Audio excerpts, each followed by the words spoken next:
check it. I'm the fucking man who dimension. Notice that other niggas rap styles is bogus. Doo-doo compared to the... There are fighters whose energy in the ring can be compared to the detonation of an atomic bomb. The fights of such people can be watched and rewatched without getting bored. Their highlights are replayed on all Fight Club TVs, and after viewing their fights, you feel like lifting your ass off the couch to hit the gym. These people are all absolute legends of martial arts. Mikhailis Zambidis, aka Iron Mike, similar to Tyson, was perhaps one of the most oversized fighters in his roster. However, this little pit bull at his peak could upset any top fighter. Not only that, he would do it while wearing his cheeky trademark grin, throwing powerful hooks at the opponent's body and head.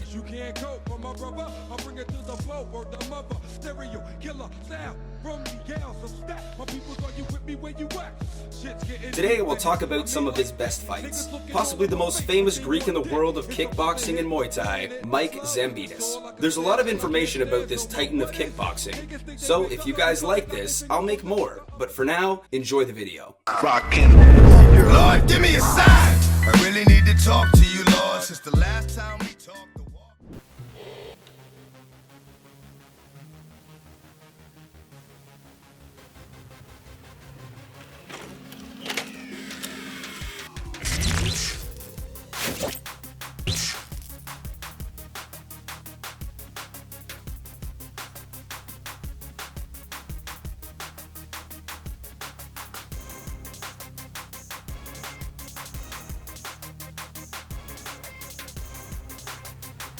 Back in 2003, Zambo had a lot of glorious moments. For example, these two powerful blows to the body, this being the start of one of them. A fight with the Finnish Nicklas Vinberg on February 18th at the K1 No Respect tournament with interestingly unusual rules. 12 rounds of 2 minutes. You'd have to have monstrous cardio to vigorously fight all that time without hugging your opponent. But we won't even get to round 12. Nicklas is a real Finnish beanstalk, a few heads taller than Zambidis. But judging by what is happening, cardio is not his strong point, whereas the same cannot be said about Michael from Greece.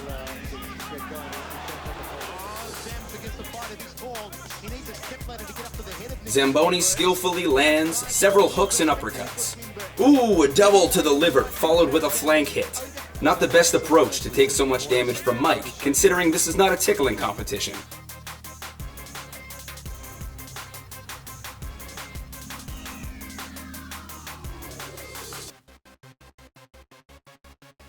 Round 2, when Nicklas gets wailed on like a Finnish-made punching bag.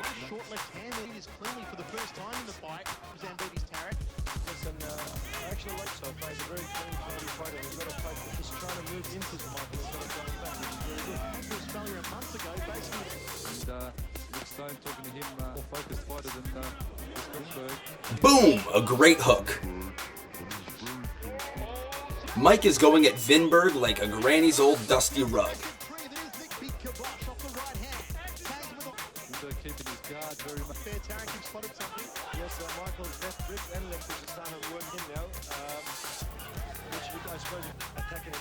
Exactly right, throwing a little bit of firepower of his own back, long range jab off his lead. He's all over him like a Greek on a silk last round of action. Short left hand again to the head. Nice right hand finds the ear.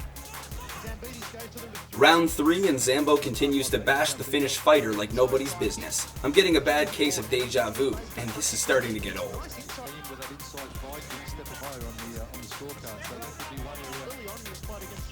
In one of his attacks, Mike lands a square hit and the Finn is staggered. The referee starts a countdown. Zambidis throws a Superman punch. Brutal and good old-fashioned violence. Brutality.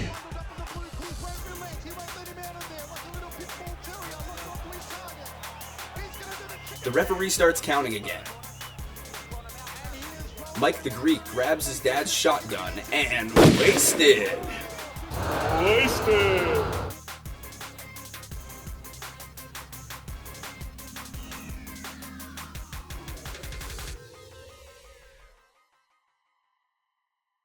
I'm here, I'm ready, and 2 weeks from now is my dream. I'm going with Tariq and Stan in Japan. I'm ready for that.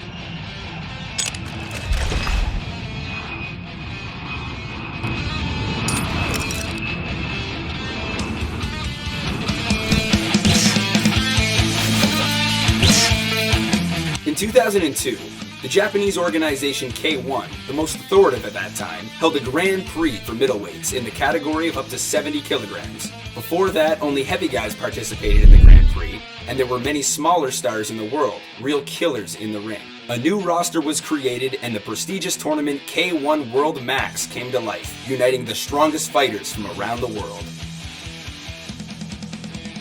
Sounds a lot like the opening of a movie that won The Quest with Van Damme. The first winner of this tournament was Dutchman Albert Kraus, nicknamed Hurricane, who beat the New Zealander Sean Chapman in the first fight.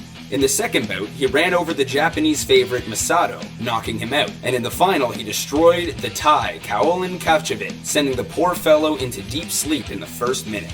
And of course, our Greek Terminator went to Japan to conquer the Olympus of kickboxing, longing for fights and wanting to carve his name in the history of this sport.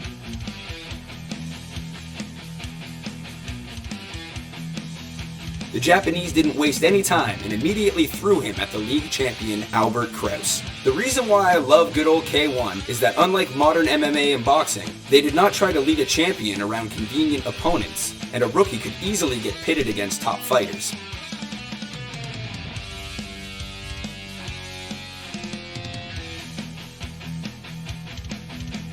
Recently, only bare-knuckle fights seem to do the same, but the fame of these stars have yet to come close to those of Japanese tournaments of way back when.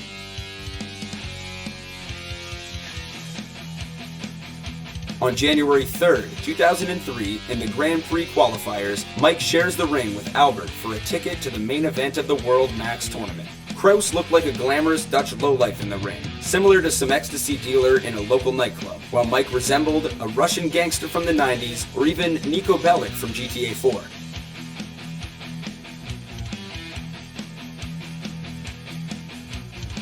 Zambo banked on his boxing, which was actually quite refined. He was constantly taunting, pulling his opponent toward himself to go to close range, where his armor-piercing effect was strongest. Kraus focused on his legs that were the length of Mike, trying to meet the Greek with counterattacks. But Zambo's timing in this fight was simply gorgeous, and his killer hooks kept landing on the Dutchman's beautiful face more and more often. And with a slick Superman punch, Zambidis, of course, takes the round.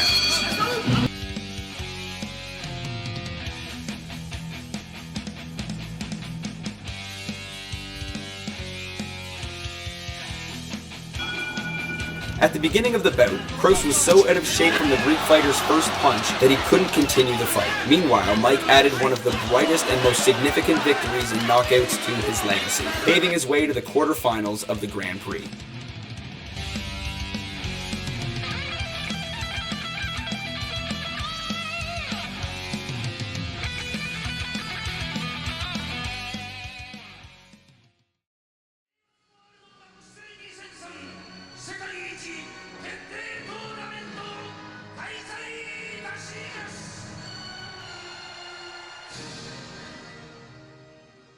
Personally, with all my heart and soul, K1 I love, but there just had to be some foul play here. The Japanese major promotions were filled with unfair refereeing decisions. 2003 was remembered not only for the glorious fights of Zambidis, but also for how Masato's hand was held and led to a victory in the Grand Prix via a robbery, which we will now look at. So, quarterfinals of the Grand Prix World Max, 5th of July, Saitama Arena. I like to make comparisons, and if we take the movie Mortal Kombat, Mike would undoubtedly look like Baraka. Baraka wins. The dynamic of the fight was just crazy from the get-go. Masato couldn't keep up with Zambidis. The Greek was better both in boxing and footwork. Only in the Thai clinch did the Jap have a clear advantage.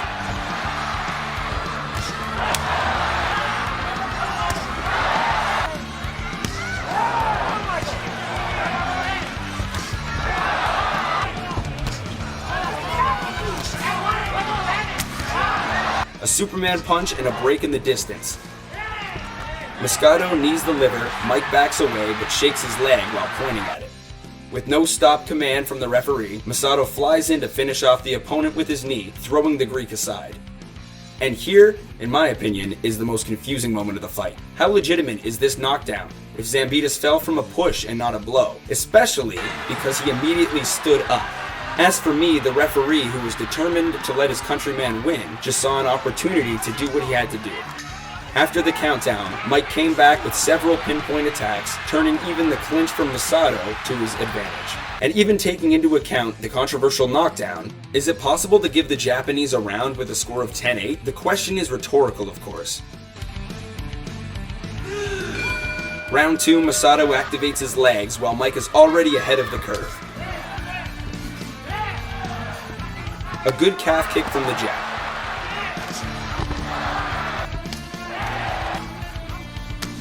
To Masato's low kicks, Zambo responds with carpet bombing his liver.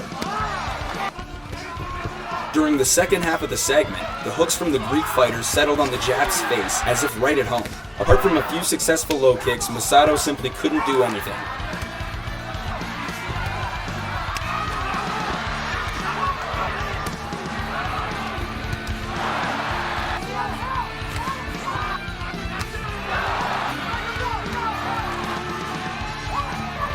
A right jab and a left hook closes out the round. Here comes the moment of truth, the third and final segment of this battle. Mike responds to every movement with confident counterattacks. And if at the beginning of the round he countered Masato on the approach, he later began to go on the offensive, pressuring his opponent.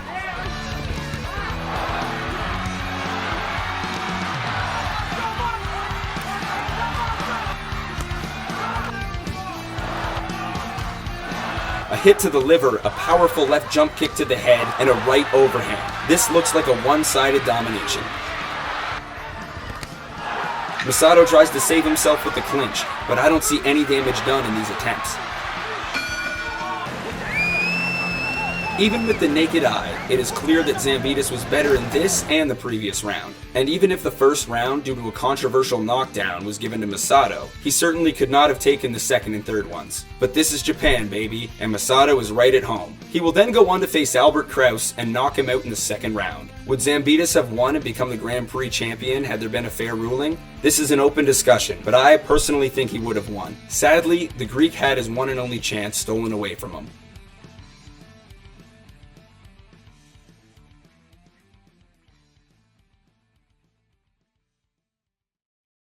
Personally, I'm a Spartan. I'm usually calm, punctual, and prefer order along with discipline. Now, let's fast forward to May 4th, 2005, the opening of the K1 World Max Tournament, where Mike battles Norifumi Yamamoto, better known to the fans as Kid Yamamoto. Back then, Kid actively and successfully performed in various Japanese MMA promotions and sometimes tried out professional kickboxing. Half a year earlier, Yamamoto had given Masato, the 2003 World Max Japanese Champion Burglar, quite a beating. Although Kid lost, he gave his countrymen quite some trouble. Kid Yamamoto starts the bout with a solid middle kick and another good front kick to the Greek's body. Mike's knee doesn't quite reach his target, but demolishes the Japanese with the impulse. Michael continues to cut corners, squeezing the opponent toward the ropes, looking for a convenient moment to attack. The silence then gets rudely interrupted. Hard work bone to bone, with which the Greek has never had any problems. Oh, an explosive right cross, and another flying knee. Zambo pressures Yamamoto, slowly breaking him down. Mike has short but explosive bursts, so he works with hooks and crossed ligaments, using middle kicks and flying knees, shooting up like a spring. Mike glides into the second part of this bout. He realizes Kid is all but done, so all that's left to do is end it all with a fatality. Ooh, a block counter, a classic of K1. How should we call this technique, guys? I suggest a unicorn punch? Another killer cross, and the fight begins to resemble the game of cat and mouse. Mike is a real pit bull, not loosening his grip even for a second.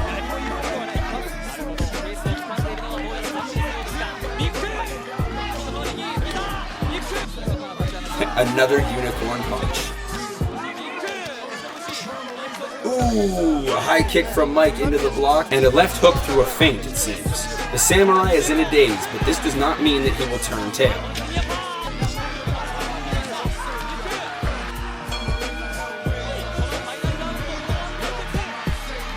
A tranquil start of the third round and a Superman punch tosses Yamamoto back. And this I call a low kick party. A block, a slip, and the Greek uncovers his beater, sending the Japanese fighter into a short nap. A classic boxing combination attack, perfectly executed by Mike the Greek. Narifumi Yamamoto fought and won more than once in the ring, but sadly, he could not overcome his main rival, a cancerous stomach tumor, and passed away in 2018.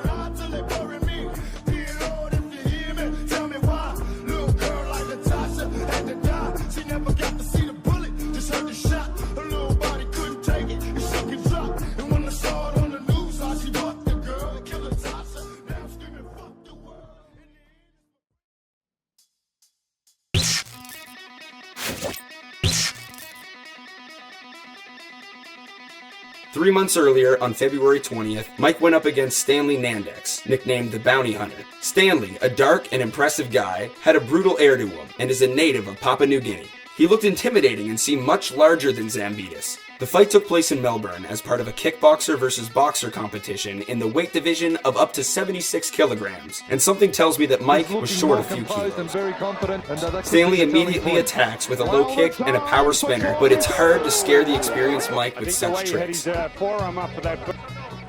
It seems to me Nandex cannot cope with his excitement scurrying about. And a flying knee, a usual trick of Zambo. Taken on the forearms by Nandex as it progresses. Head hunter, especially to the legs and ribs of Zambidis. The right fist does not sleep. A low kick, a hook, and a head grab knee. Now that's how you set up for this attack. And of course the cherry on top. Enough said.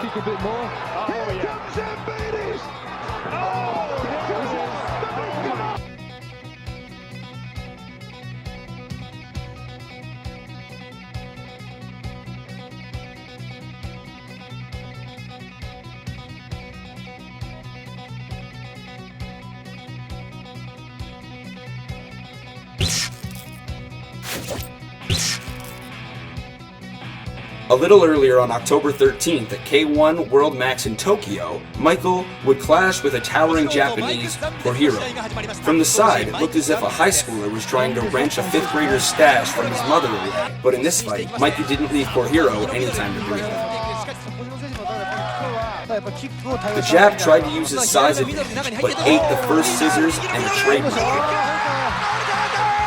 The Japanese giant tries to save the situation with a Thai clinch, but Zamboni activates his threshing mode, beating out his opponent's entrails. And again, scissors and Greek beaters mode.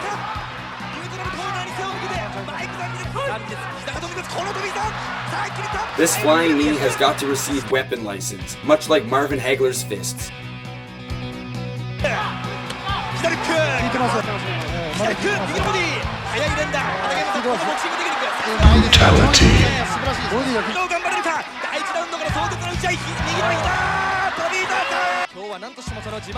Two hooks and Mike is grinning. Papa's in the building. Well then, the first review of Mike Zambidis has come to an end. If you liked it, you can support the channel with a like, subscription, or donation. Zamboni is probably one of my favorite fighters with whom I actually managed to have a personal chat with when he came to Russia for the W5 tournament in 2011. Therefore, I think in the near future I will do another review of this legendary fighter. This is Alex with Combat Sports, signing off. See you soon, friends.